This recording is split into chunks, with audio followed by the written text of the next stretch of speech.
ayrılmağa canan ne düşündün? Məhv etdi məni möhnəti hicran ne düşündün?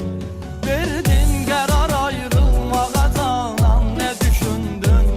Məhv etdi məni möhnəti hicran ne düşündün? Bir çare olarkən mənə imdad eləyirdin.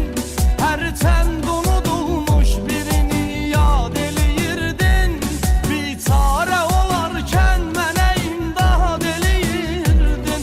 Hərçənd unudulmuş birini yad eləyirdin. Gülmürdü üzüm, indi məni şad eləyirdin. Könlüm yenə də qaldı nigaran, nə düşündün? Verdin